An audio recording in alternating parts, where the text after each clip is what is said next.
What's up, y'all? How are we doing tonight? Welcome to the next entry of Campaign Diaries. This is session 2 of the newly ongoing campaign into the realm of Astoria and other places unknown. Had a pretty sweet session this last week. This one's still pretty fresh in my mind, so looking forward to recapping it here. And quick thing, I know I said I wasn't going to edit videos, but that's out the window now. I got some feedback from some friends, and I think things will be a little more succinct and more palatable if I do some cuts and stuff, and it's easier for me because I can regather my thoughts. So I'm learning as I go. So we're gonna change things up on the fly. And if you're having a drink tonight, cheers. This is a little bit of Patron Añejo, brought to you by my best friend Frankie, and it's delicious. I apologize, Frankie. I tainted it with some Squirt grapefruit soda, so I am sorry, but it tastes so good. All right, let's get into it. It is deep in the night, in the vast golden sands. Pax sits, the only one still awake, looking out upon the vast desert and kind of reminiscing over what has happened this day and for the last few months. I mean, they've all been imprisoned and traveling against their will to parts unknown. So while Pax is sitting up awake, the rest of the party begins to stir, and they're all kind of taking a look over this beautiful desert. It's really beautiful at night. We have the full moon out, and the desert is named the Golden Sands because there's gold deposits just all over this place. So the whole thing glitters. And he's looking out over the desert as the party wakes up. And so they're all kind of coming to and getting all their things together. Pax shares the missive that he discovered with the rest of the party, and they decode it. And they find that it says, Blacktooth, your offer pleases Seth. Bring the flesh offerings to Serpent's Pass. A slave will be waiting there for you to trade for the stone. And then it's signed Sin, S-I-N. Now, the players are kind of discussing what this might mean when Pax goes to kind of check out and survey the landscape, kind of try to see if he can get a better view of maybe a more advantageous spot, somewhere they could travel to. So he goes up to the top of the dunes and rolls perception. First roll of the night, boom, nat 20, baby. Nat 20. Now with the nat 20, he takes a look over the vast lands and kind of sees that for the most part it is barren, but one thing catches his ears, not his eyes. He hears a large group traveling kind of on the other side of the rocky outcrop. Something is moving back there. So he kind of sneaks around to check it out, and while doing this alerts the rest of the party, get your shit ready. I think there's someone over there. So the party follows Pax over here, and they see another crew of these desert goblins, but this time they're traveling with someone. It looks like the leader, possibly. This big, hulking, beastly, looks like a goblin, but way bigger, way meaner looking, very muscular, and has just the goblin features, but bigger than a normal human. So this thing is nasty looking. And he's riding this giant, hulking kind of hunchbacked beast that's got these huge fangs that are dripping just saliva everywhere, and it's just snarling. And he's followed by, and we rolled for this, I rolled 2d6 to see how many of these goblins are following this guy. I think it was 4. But the exception is that all of these enemies, all of these creatures are mounted. Every goblin is riding a desert dog, which I used the wolf stat block for. Now, with Pax's natural 20, he can see that all of these desert wolves are muzzled. Now, in combat, what this is going to reflect is that they can't attack unless the muzzles are removed. This leader, however, they come to find his name is Rust. He is this he's riding a warg, which is not muzzled, and it's like this weird combination of like, I don't know, like a wolf, dog, bear creature. It's freaking weird and pretty terrifying, but this thing is like crawling. They're just moving along. And so with the natural 20, Pax is able to hear them talking and hears this leader whose name is Rust giving orders to his crew. And he says one thing that is very specific: get in, get the lamp, and get out. Get in, get the lamp, and get out. Now, the reason that these lines were said by Rust is that I wanted to be very sure that this particular raiding group had a very specific objective, and if the party tries to encounter them, they are going to stick with this objective at all costs. So, a normal combat encounter is not going to work unless the party is able to move at the speed that this raiding party is moving. Their objective is to go and raid the oasis that they are traveling to, take this sacred lamp, and come back to their camp and use it for whatever, they just want to have it. It's rumored to be this sacred lamp that has very powerful, ancient, like it's supposedly like a god kind of lives inside of this lamp. So that's what the raiding party, Rust's group, wants to do. Now, normally what I would assume a party would do is that they would immediately kind of jump over the sands and try to stop them in their paths. But our heroes, being much more tactful and intelligent, decide to kind of look into it first. So the first thing that the party kind of notices is that, yes, they are all mounted and they're moving at a pretty good pace. They're not like galloping yet. They're trying to stay low and quiet and dark in the desert sands, but they are moving westward towards this oasis. One of the players asks, how are our ox doing? We want to check on our animals to see if they're ready to ride. So I wasn't really sure about what the answer to this was, because they had been traveling for a long while. Ox are very, robust, but they've been traveling through the desert for a very long time. So what we do is we pull out a D6. Now this is kind of representing the coin flip. 1, 2, 3 is not good, and 4, 5, 6 is, yeah, we're ready to go. 6, these guys are, boom, we're golden. 1 is they are going to need to sleep for a long time. So we rolled the dice, and it came out as a 1. Now, this is bad because now the party knows, and I know, that their mounts are not ready to go. And so if they want to travel and have any chance of actually keeping up with these guys, they're either going to have to completely exhaust the ox, and they're going to lose them somewhere in the desert, or they need to leave them and travel on foot. So at this point, they decided to hang back for a second, and I said, okay, they're starting to disappear into the sands. What are you doing? Billy Bob Jr. uses Create Water to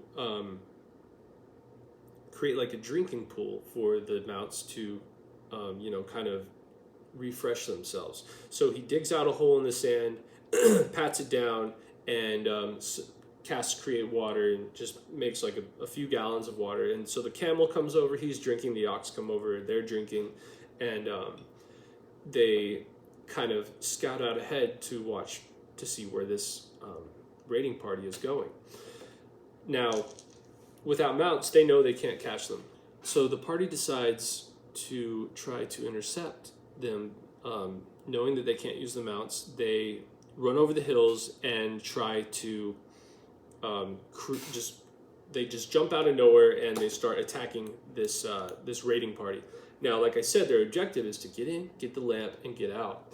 So as soon as Rust realizes that they're under attack, he reminds all of his crew, no, don't stop now. Now's not the time. We got to go get this lamp. We'll come back and deal with this later. So they take off at full speed. At this point, one of the players either casts a spell, throws a javelin, and they knock one of the goblins off of his dog. Now, the goblin dies because he's one of the desert goblins. He's only got 10 HP, so he's dead in one hit. But this dog is now running around, and the group runs up, and the rest of the raiding party just kind of keeps running off into the night towards the oasis, and the party lets them leave. They run up on this dog, and a few animal handling checks are made to try to kind of bring this dog over to their side. Billy Bob Jr. was trying to get him, but like he's huge, and like trying to jump on this dog's back is just not working. So Mateo comes up with a softer hand and just kind of calms the dog. Gets a really good roll on his animal handling check, and he is able to kind of befriend this dog. They come over, remove the muzzle, and it kind of snarls and bites a little bit, but eventually calms down. Now they have this desert dog kind of on their side. So at this point, the goblin raiding party is far out of view. They're gone, and they just know the general direction that they went, and they really only have this desert dog that is ready to ride. So they begin to head out on foot. They begin heading westward through the desert, and their question was, how far is this oasis? So instead of miles, I was kind of like, what's the distance? I don't really know. So we're just going to say, we'll roll a d4. How many hours away is it? We rolled a 1, and it was 1 hour away. So it's very close. But letting the raiding party escape without having mounts, the raiding party at this point, I had an encounter kind of set up for them to arrive at the oasis either ahead of or at the same time as the raiding party, and try to keep them, like defend the village or keep them from stealing the lamp, doing something. They'll just get in there and get in the mix. But after letting the raiding party go, the raiding party is going to complete their mission. I think it's very important if you bring something up, put up an option for a party. If it's like go left or go right, and they go right, whatever's going on left is going to continue happening, and it's going to get worse. So letting this raiding party go, they are able to raid the camp and grab the lamp. So this isn't any fault of the party, the players. I mean, this is kind of how the dice played out. They rolled to see if their mounts were ready. Without mounts, you're really not going to be able to keep up with these guys. So they had to kind of let them go and trail from a distance. While the party is discussing what they need to do next, Billy Bob Jr. holds up his shield, and for the second time since the goblin ambush, he casts light on his shield, and this beautiful purple glow kind of illuminates the sands around them. And they're discussing in this kind of glow. Now, I had an encounter planned for just this occasion. There are scorpions, giant scorpions in this desert that feed on magic, and they are attracted to any arcane essence. So they're kind of talking, and I just kind of casually roll a d20, and I roll a natural 18 on this scorpion's stealth check. Now, I know at level 2, no one's got an 18 passive perception, so this guy is well hidden. This scorpion is the giant scorpion out of the monster manual with some changes. So if you will open your Bibles to page, there's a lot of giant things. Open your tomes to page 328 in the DMG, and you'll see the giant. 327 in the DMG, and you'll see the giant scorpion stat block. Okay? That's what we're rolling with, but with a couple of changes. This giant scorpion, they usually have a speed of 40 feet. This particular scorpion has a speed of 20 feet and a burrow speed of 20 feet. So he can dig underground 20 feet, and then he also has 20 feet of movement across the ground. Also, his stinger, the scorpion stinger, when it hits, if it hits, it will, first of all, cancel whatever magic effect is on a hero, and then it will steal a spell slot from them as well. so it absorbs magic. Now, this thing was nasty. This is a CR3, the party's level 2, and it got the jump on them. It also gets 3 attacks, so 2 claws, 1 sting. Now, it's kind of battle plan that I had in mind is that anyone who's using magic is going to attack with its stinger. It's going to try to hit them and then suck a spell slot away. And then it's going to use its claws, which can grapple the party, grapple the heroes, and if it can grab them, it's going to burrow underground and try to suffocate them. So the battle starts off immediately with this stinger just kind of coming over the back of Billy Bob Jr.'s head while he's talking, and the rest of the party's kind of like, huh? And Billy Bob Jr.'s like, it's right behind me, isn't it? And boom, this thing fucking comes down on him, dude. And I roll an attack roll, and I get a 6. So, ting, goes right off his armor, and then he comes in with a couple claws. Can't hit Hippie, or Billy Bob Jr. Can't hit him. Pax jumps into the fight. He jumps on top of the Scorpion's back using an acrobatics check and tries to drive his halberd into this thing, but it kind of crunches against its shell, and this thing reaches back and grabs Pax and then burrows underground. Now, the next thing is that once underground, I roll a d4. Whatever that is, if the Scorpion is still underground at this point, if I roll a 1, you got 1 round, or else you drop to 0 hit points and you start taking death saves. So, Pax goes under. Everyone is trying their best to attack this thing, but it's in total cover. It can't be targeted. Now, in retrospect, that was a little bit frustrating because I kind of forgot that, these players are level 2. They don't have tons of utilities and options to get to something if it's completely underground. So there were a couple rounds where there was a time where no one could attack. So I'm getting real excited because things are heating up. But then Pax informs me, oh yeah, dude, by the way, I'm a vampire. I don't have to breathe. What? Dude, are you kidding me? That's fucking awesome, man. That's why I think sometimes it's more fun to not know too much about your parties, your players, like actual abilities and stuff, because you can be surprised. Like I was super surprised. Now he's fine. So this thing spends a little bit of time under the ground, and it's nothing's really coming up. It's not amounting to anything. So it comes back up and it goes to attack someone else. This time it grabs Billy Bob Jr. and crunches him and brings him underground. So I have at this point probably tried to hit magic users with the stinger 4 or 5 times, and I have missed every single time. This fight will begin and end without the stinger ever hitting anybody. So yeah, but that's sometimes the way it goes. So he brings Billy Bob Jr. down. Billy Bob Jr.'s down there suffocating, and Pax shoves his halberd down into the earth. Mateo is trying to cast magic spells into the ground, but he's unable to get it through the sand.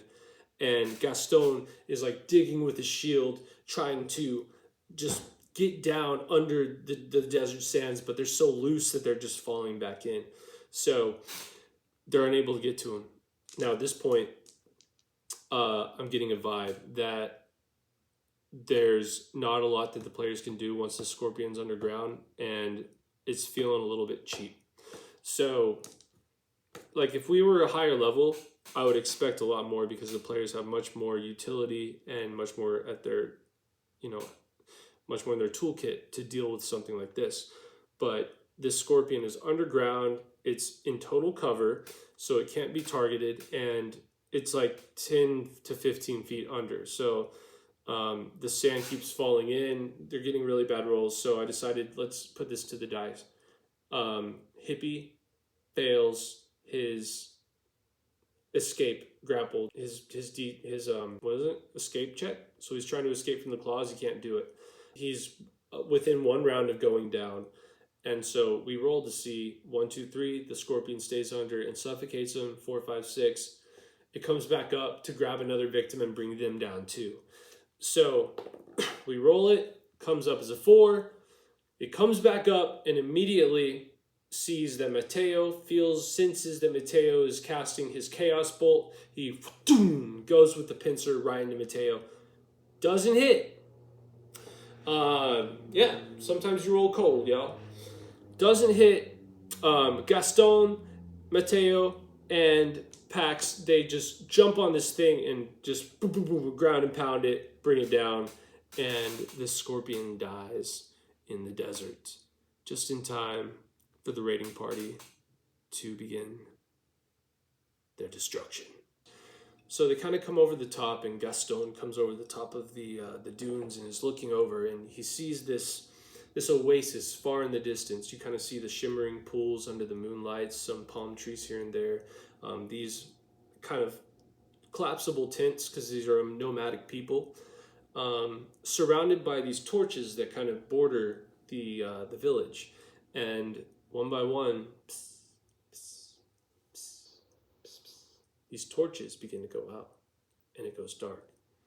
And they begin to hear just ruckus and chaos beginning to, a battle is breaking out. And it's very quick that the raiding party is in and they're out, and they see these little tiny like black dots off in the distance galloping back in their direction. So now they have a second chance to try to intercept the raiding party. And the raiding party now has their prize. They have the lamp. So at this point, the party decides to lay low. Now, Gaston and Billy Bob Jr. are both heavily armored individuals. They wear either plate or chainmail, which will incur a disadvantage on stealth checks. But I felt like this particular stealth check, that doesn't really apply. Their plan is to kind of hunker down behind a dune and wait for the raiding party to ride past. And when they are kind of, they're going to hop out and just jump them. And so if you're not moving, I don't really see a need to impose disadvantage on stealth checks. Basically, we're calling advantage. So anyone who has disadvantage rolls normally. Anyone who's normal rolls with advantage. For those of you who don't know, advantage means you roll 2 dice, take the highest. Disadvantage is roll 2 dice, take the lowest. So everyone rolls really well. Rust has no clue that these guys are hiding behind the dunes. He knows they're out there somewhere, so they're looking around. But his perception check was not high enough to detect the party. Now, he's riding back and he's like, got this big satchel over his back and he's cheering, "Oh, come on, boys, we finally got it, let's go!" And they're riding back when the party pounces. And that's when we roll initiative. So the battle begins. The party comes up over the hill, and this is really smart. Their main objective, because these guys, once again, when they see them, Russ once again commands, don't waste your time with these guys. Like, we've seen them before. He knows that they killed half of their crew already, and he's not honestly sure if the whole group can take them. And the main objective of his mission is to get that lamp back to their hideout. So he calls to the goblins and just tells them to completely ignore the party, keep running. So they're going to be dashing, and they're on mounts that go 50 feet per turn. So 50 times 2, that's 100. That's 100 feet. You're going halfway across the battle map in one turn, every turn. So they're moving, and the party knows this. And so they begin making moves, taking shots at the mounts. Now, obviously, the one you want to bring down is the ward that Rust is riding. He's zipping by as far as he can, and his goblin guys kind of branch out, kind of break out, and start to try to distract the party so that Rust can continue running as fast as he can. The party gets some really good shots in on this ward. Not only are they taking the ward out, but they then turn their attention to Rust himself and attempt to get him off the mount. So the main idea is to either slow down their mounts or just get them off of them so that they can't move anymore and that they are now going to have to face them face to face. So Mateo uses his telekinetic shove and kind of casts this boom, like thing of energy that goes out, and Rust fails his check. flies off his mount. Now he's pissed. The warg is running around. He's trying to get back on it, but Billy Bob Jr. comes in, pulls out his pistol, and takes 2 pop shots right into this guy's like under shoulder. He gets 2 nat 20s in a row, dude. 2 crits back to back. Woo! So he gets him one like right here in the side, and the other one he like Russ raises up his Morning Star to kind of rally his guys, and he gets one right here in the armpit. Can you imagine taking a bullet in the armpit? It's not good. He's now on the ground, and the rest of the group just kind of descends in and starts doing their thing. Gaston jumps over the hill and starts throwing javelins. He's catching goblins left and right. They're flying off their mounts, and they're going down. They're dropping like flies. Gaston carries 5 javelins on him, and he's always very careful to recover them at the end of each battle, which if you got javelins, make sure you do that. You don't want to run out. So Gaston is chunking javelins, swinging his sword. Pax, at this point, notices that that Rust is trying to escape. A few goblins go down. Now, basically only Rust remains. They notice that he's wearing this strange this strange obsidian necklace on around his neck. And when Billy Bob Jr. crit twice, this thing kind of like glowed each time he hit the crit. So something's going on with this, and I think my party already knows because I've used this item in games before, and I think I put it in every game now. I think it's the coolest item in the whole world of D&D. So he's got this thing around his neck, and it keeps glowing every time a player crits. Russ decides, screw this, screw the other goblins. He commands them to die for him, and he's taken off back to the camp. He takes off at full speed, tries to get away, and Pax, who is now, for the second time, chasing down enemies that are trying to get away. He seems to be the guy who's going to close the distance and cut off enemies' escapes. So Pax begins to close in on this dude, but he jumps back on his warg, and he's moving too fast for Pax to catch up. Pax throws, I believe he threw an axe or something at him. It misses. So he doesn't hit him, and the dude gets away. At this point, Pax is kind of running out of ideas, and he just shouts out to him, and he's like, "Yeah, that's right, run away, you big ugly fuck." What? Oh my god, dude. That was crass. Sorry. But basically he's trying to assault the dude, right? So he tries to insult him. I'm like, oh, that's crazy. So let's see what happens here. Go ahead and make an intimidation check. And Russ is going to roll his charisma to try to resist your insult. It's like, freaking Back to the Future when anyone calls Marty McFly chicken. Nobody calls me chicken. So he calls him chicken and rolls really high. Russ rolls really low. So Russ whips around his warg, whoosh, hits the reins and turns around, faces straight towards Pax. And he says, "What did you call me?" And he like charges straight towards him, man. So Pax and Russ get into this knockdown, drag out fight.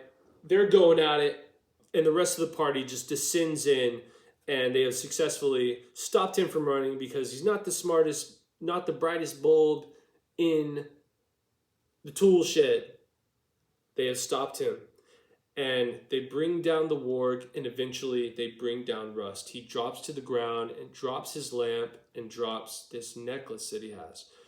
Now, the lamp obviously is a magic lamp, but this this necklace that he's got is this item that I've started using in all my games. So what this thing does, let me see if I got a note card that I could use. So I've given it as like a crystal ball. I've usually just give it as like this giant, basically is a 20-sided die, like made out of obsidian or something. There's no markings on it, but it's pretty meta, but like it gets the idea across. What you do is you have 20 charges in this thing. All right? 20 charges that need to be filled. And every time anyone in the group rolls a nat 20, that should be 20, right? 5 times 4. Every time you roll a nat 20, you mark this off. So after 20 nat 20s, something fucking awesome happens. What I usually do is the party will level up, and then I'll tell the group, like, come up with some cool magic item that you think would fit your character, or a feat, or just any cool extra ability. You come up with it, and then bring it to the table, and we'll balance it out, and that will be your thing now that you have with your character. You can get super creative with this. It's great for player engagement and investment, because now the players, they don't have to wait for the DM to give you some magic item. Now this thing that they've always wanted, they can just make it.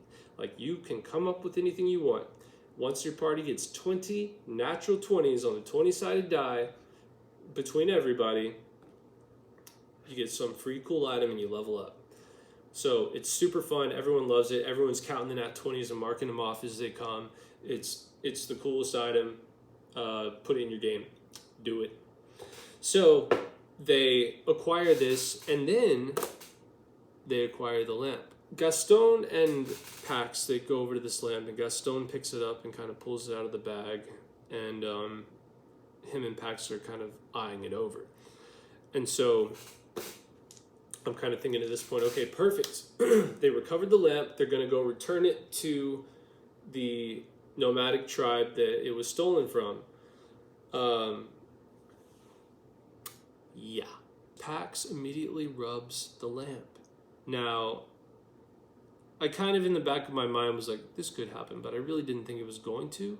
But sure enough, the very first thing, Hippie was like, dude, you give us a button, we're going to press the button. I was like, yeah, okay, totally.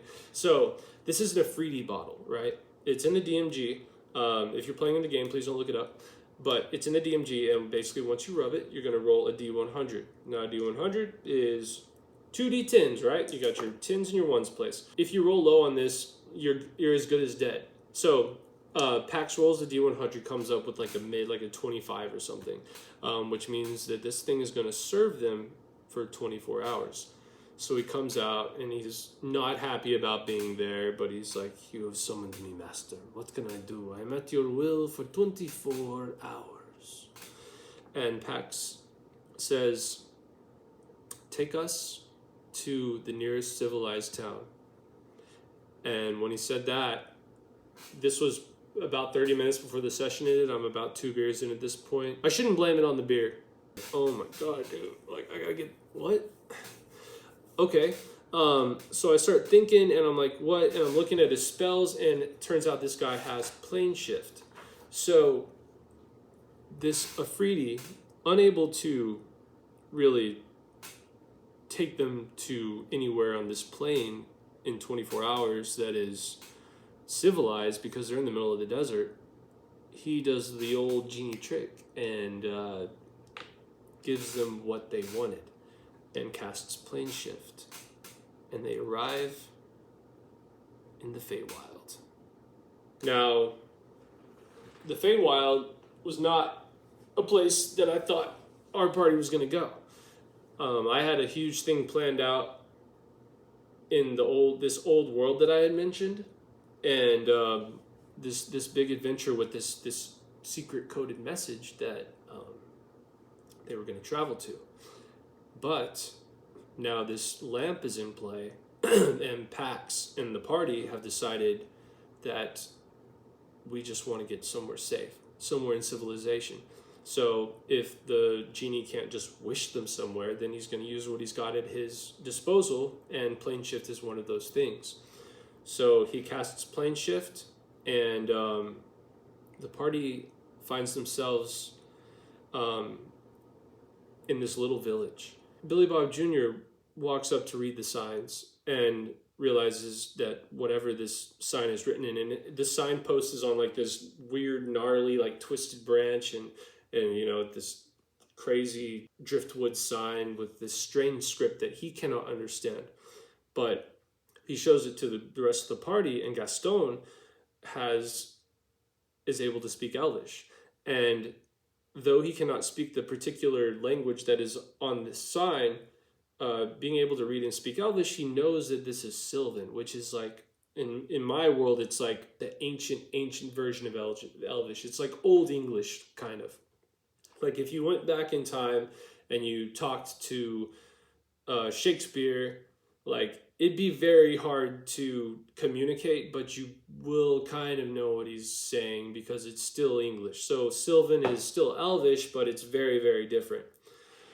So Gaston recognizes this as Sylvan, and as Gaston approaches closer to the village, he sees that these huts and stuff are not actually single dwelling homes. These huts are, upon closer inspection, these tiny, like vast, like little cities of like little domiciles and twisting castles and spires. They notice this, and Gaston tells the party, this is Sylvan. And Matteo, being formally educated at university for a while, he is able to actually read the sign a little bit, and he makes out that it says Feyrevan. As they're standing outside discussing, Billy Bob Jr. pulls out one of the rusty scimitars that he pulled off of the goblin, and he's like, "All right, let's go in there and not attack, but let's go in there and make sure it's safe." So he pulls out the scimitar, and suddenly all these trees around them, which have like blue and purple leaves, start to shudder, and like this cloud explodes out of the trees. But it's not a cloud, it's like these tiny little people with wings. They surround the party, and they've all got little like sewing needles as swords, and they're like, "What is your business here in Feyrevan?" And the party kind of explains their situation, and the lead sprite, while very, very, apprehensive about these guys, he's like, "Oh yes, I do understand. This happens from time to time. Fear not." And he kind of looks the party over, and they explain themselves, and so they gain the trust of these guys just enough to let them stay in the village for the night. So the sprites allow them to take some rest in this village. They offer them like this milky blue nectar. Everyone in the party except Matteo drinks it and falls into a deep slumber. And that is where we ended our session.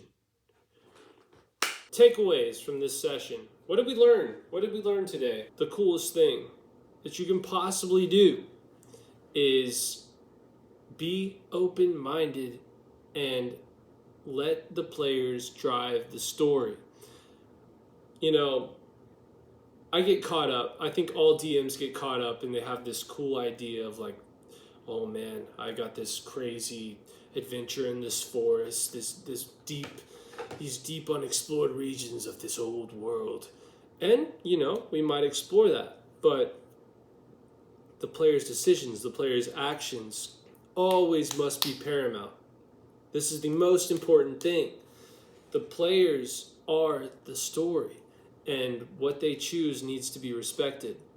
So Pax rubbing that lamp, man, that was like the coolest moment I've had in D&D in a very long time, because it had been a long time since I had been thrown like head over heels on my head, like, what the fuck do I do? I had no clue what to do. And everyone knew it too. My friends at the table, they were like, "Oh, he's trying to figure out, he doesn't know what to do, man." And I was like, "I don't fucking know, bro. I have no clue. Give me like 30 seconds."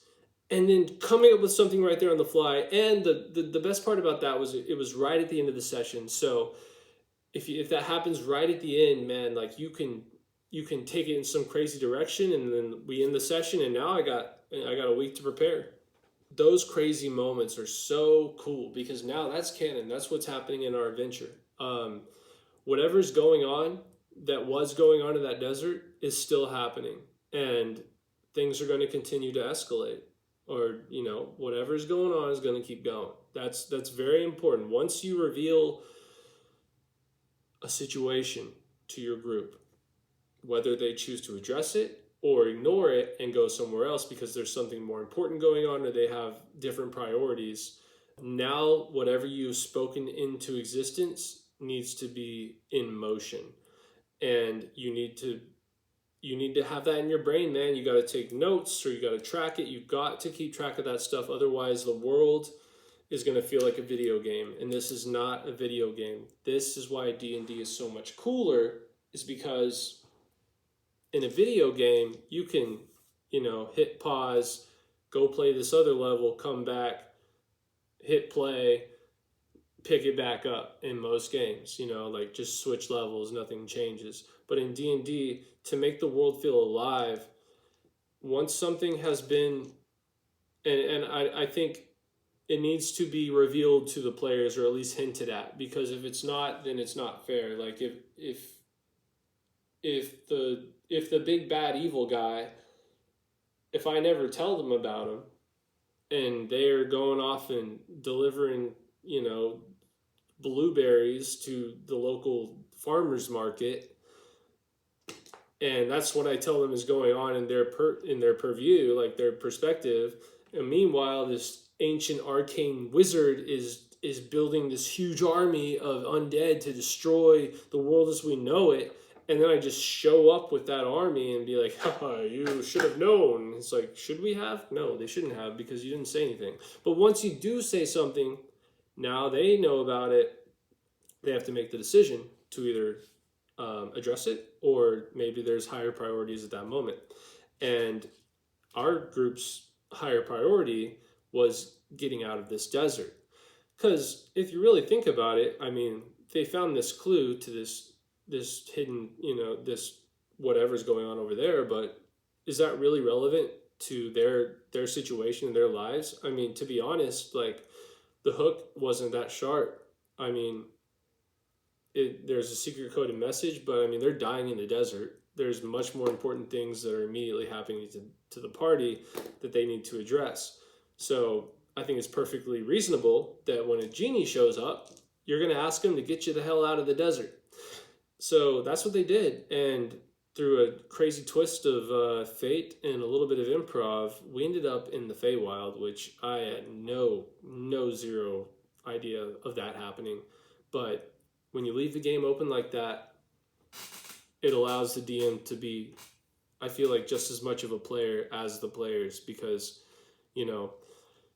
everyone at the table is just having to roll with what comes up on the dice. And sometimes as a DM, you need to be doing that too. It's a good exercise. It makes the game more fun for everybody, and it gives your group more control over the game, which ultimately everyone needs to have control over this game, not just the DMs. So yeah, that's session 2. Thanks for tuning in. Looking forward to the third session. It's going to be a couple weeks, but we will be doing some encounter designs this weekend, which is going to be a whole new thing. I'm super stoked, and I will see you guys in that video. Peace.